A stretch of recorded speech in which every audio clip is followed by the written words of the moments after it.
ဒီပင်ကတော့ဘောစကိုင်းခေါ်အစိတ်ဖြေပင်ပဲဖြစ်ပါတယ်သူ့ရဲ့အခောက်ကိုကိုရင်းနာကျင်ကြိုက်ခဲတဲ့ယောဂါတွေမှာအတွင်းစိတ်အဖြစ်အသုံးပြုလို့ရနိုင်ပါတယ်ဘောစကိုင်းပင်ရဲ့အသီးနှုနဲ့အရွက်တွေအဖူးတွေကိုတို့စရာအဖြစ်စားသုံးကြတာလည်းရှိပါတယ်ရေပြားယောဂါပိုးဝင်ခြင်းတွေနဲ့အဖျားနာတွေကိုလည်းတက်တာပြောင်းကင်းစေတတ်ပါတယ်သူ့ရဲ့ရွက်နဲ့အစေးကိုနှင်းကူယောဂါကုသတဲ့နေရာမှာအသုံးပြုနိုင်တယ်လို့သူ့ရဲ့အစေးကိုလော်ပြီးတော့ကော်ဖီအစားအသုံးပြုမယ်ဆိုလို့ရှိရင်လည်းအသုံးပြုနိုင်ပါတယ်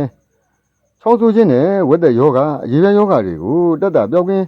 စေတတ်ပါတယ်။အရွက်နဲ့အစေးကိုတဘာဝအသားအရည်လိမ့်စေးအဖြစ်လည်းအသုံးပြုကြတဲ့အနေအထားတွေရှိပါတယ်။ဘောစကိုင်းမင်းရဲ့အရွက်နဲ့အစေးတွေကိုအသုံးပြုပေးမယ်ဆိုလို့ရှိရင်တော့အနာကျက်ခြင်းတွေကိုဖြစ်ပေါ်စေတတ်ပြီးတော့မီးလောင်ဒဏ်ရာတွေကိုလည်းတက်တာပြောင်းကင်းစေတတ်ပါတယ်။ပိုးဝင်ဖျားနာခြင်းနဲ့ဝက်သက်ခြင်းတွေကိုလည်းတက်တာပြောင်းကင်းစေတတ်ပါတယ်။